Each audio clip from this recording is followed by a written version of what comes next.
আজকে আমরা সপ্তম শ্রেণী গণিত তোমাদের পৃষ্ঠা 20-এর দ্বিতীয় অধ্যায় কাজ যে পৃষ্ঠা দেওয়া আছে কাজ আছে নিচের অনুপাতগুলোকে ধারাবাহিক অনুপাতে প্রকাশ করো। এগুলো আমরা 1, 2, 3, 4 এই 4টা অঙ্কের সমাধান করব।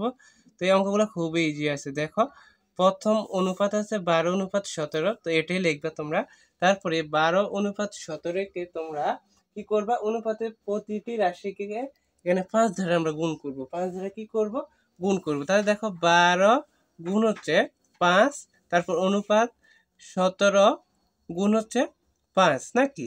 তা দেখো এখানে 5 বার হচ্ছে 60 অনুপাত, তারপর এখানে 5 7 35, হাতে আছে 3, 5 একে 5, 5 আর 3 8, 85 নাকি।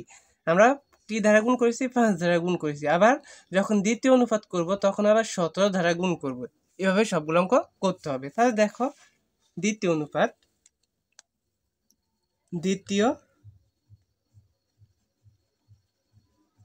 অনুপাত কত আছে, 5:12। 5 অনুপাত কত আছে, 5:12 আছে আমাদের নাকি।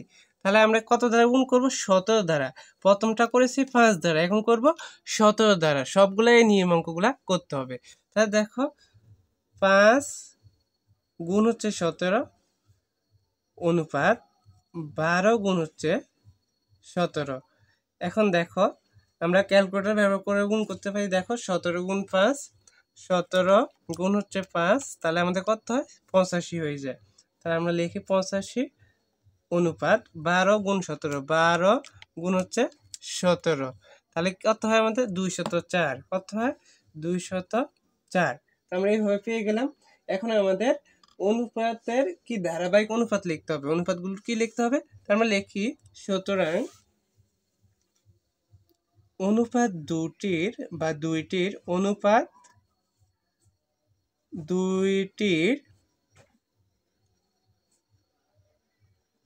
ধারাবাহিক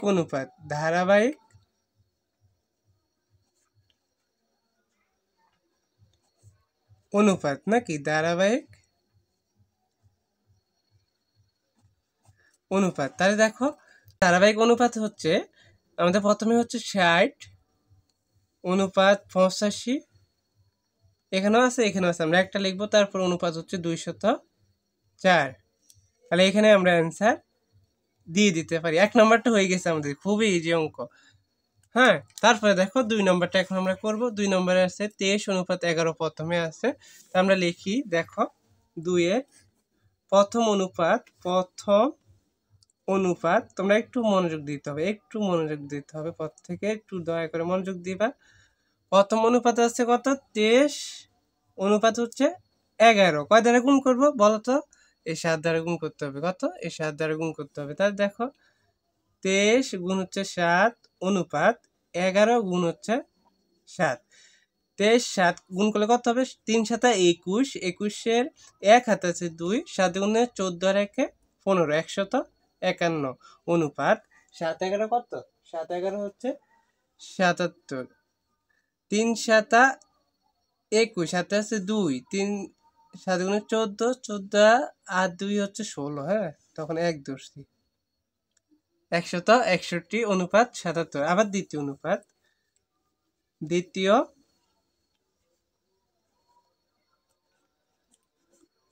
অনুপাত কত আছে আমাদের, 7 অনুপাত 13।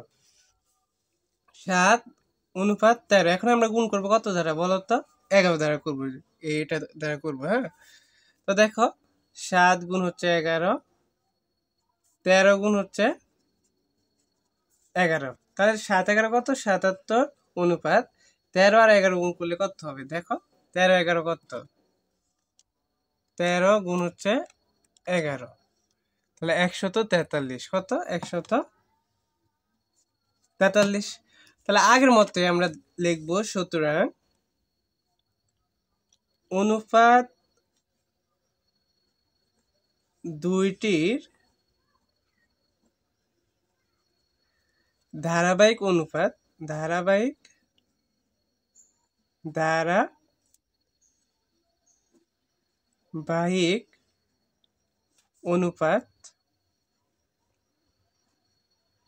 কত কত আমরা লিখবো। এখন প্রথম হচ্ছে 161 অনুপাত 77 অনুপাত হচ্ছে 143।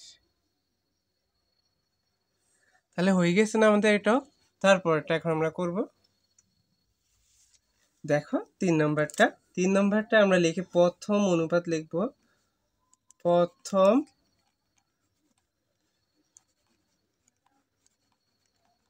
অনুপাত, দেখো প্রথম অনুপাত কত আছে, 19 অনুপাত 25। 19 অনুপাত হচ্ছে 25। তাহলে আমাদের কত দ্বারা গুণ করতে হবে বলো তো? কত দ্বারা গুণ করা লাগবে? আমাদের 9 দ্বারা গুণ করতে হবে। কয় দ্বারা? 9 দ্বারা। তাহলে দেখো 19 গুণ হচ্ছে 9 অনুপাত 25 গুণ হচ্ছে 9। তাই দেখো 9 নং কত? 81 1 হাতে আছে 8, 9 একে 9, 9 8 17, 171 অনুপাত 5 নং 45 5 হাতে আছে 4, 9 দুগুণে 18, 18 আর 4 হচ্ছে 22, 225 নাকি? এখন দ্বিতীয় অনুপাত লিখবো। আবার দ্বিতীয় অনুপাত, তাই দ্বিতীয় অনুপাত লিখতে হবে, তারপর আমাদের গুণ করে দিতে হবে। দেখো দ্বিতীয় অনুপাত কত আছে? 9 অনুপাত 17। 9 অনুপাত 17 গুণ করতে হবে কত দ্বারা? 25 দ্বারা। তাই দেখো 9 গুণ হচ্ছে 25 অনুপাত 17 গুণ হচ্ছে 25। তাই দেখো 9 আর 25 গুণ করলে কত? 5 নং 45, 45 5 হাত আছে 4, 9 দুগুণে 18, 18 4 22, 225 অনুপাত 17 আর 25 গুণ করে দিই আমরা। 17 আর 25, 17 গুণ হচ্ছে 25, তাহলে কত হয়? 425। 425। তো আমরা সেম ভাবে আগেরটার মতো লিখবো যে দুইটি ধারাবাহিক অনুপাত, দুইটি ধারাবাহিক অনুপাত। সুতরাং অনুপাত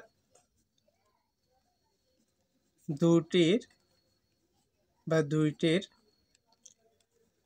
বা অনুপাতগুলো লেখা যেত ধারাবাহিক অনুপাত। ধারাবাহিক অনুপাত। দেখো প্রথম হচ্ছে কত? 171 অনুপাত হচ্ছে 225 অনুপাত হচ্ছে 425। তাহলে এটা হয়ে গেল। আর একটা আছে, 4 নম্বরটা আছে নাকি? দেখো 4 নম্বরটা আমরা এখন করব। 4 নম্বরে কি আছে?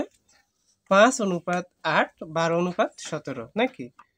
তাহলে দেখো প্রথমে আমরা লিখি। প্রথমে কি লিখবো? 4 নম্বরে লিখে প্রথম অনুপাত প্রথম অনুপাত কত আছে? দেখো প্রথম অনুপাত আছে আমাদের 5 অনুপাত 8। 5 অনুপাত হচ্ছে 8 গুণ করতে হবে কত দ্বারা? 12 দ্বারা। কত দ্বারা? 12 দ্বারা। তাহলে লিখি 5 গুণ হচ্ছে 12 অনুপাত 8 গুণ হচ্ছে 12। 5 12 60, 8 12 96। এখানে আর ক্যালকুলেটর লাগবে না গুণ করতে নাকি? এখন আমরা লিখবো দ্বিতীয় অনুপাত। তাই দেখো দ্বিতীয় অনুপাত। দ্বিতীয় অনুপাত কত আছে? 12 অনুপাত 17। 12 অনুপাত 17। তাই 12কে প্রথমে আমরা 8 দ্বারা গুণ করব, তারপরে আবার 17কে 8 দ্বারা গুণ করব। তাই দেখো 8 12 কত? 8 12 96, 7 8 56, 6 হাতে আছে 5, 8 1 8, 8 5 13, 134 নাকি?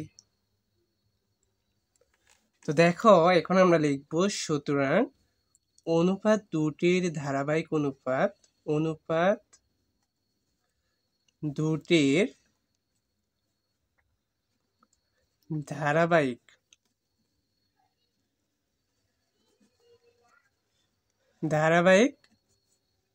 অনুপাত। দেখো ধারাবাহিক অনুপাতগুলা কি কি? প্রথমে হচ্ছে 60 অনুপাত 96 অনুপাত হচ্ছে 136। তাহলে এখানে আমরা অ্যান্সার দিয়ে দেব নাকি? তো এখানে বোঝা যায় না, 136 এই যে 136, প্রথম হচ্ছে 60, তারপর 96, তারপর 136। তো আশা করি তোমরা এই পৃষ্ঠা 20-এর কাজগুলো ভালো করে বুঝতে পেরেছো। আমরা পরবর্তী ক্লাসে যে পৃষ্ঠা 22-এর কাজগুলো আছে ওগুলো সমাধান করে দেবো। ধন্যবাদ সবাইকে, আল্লাহ হাফেজ।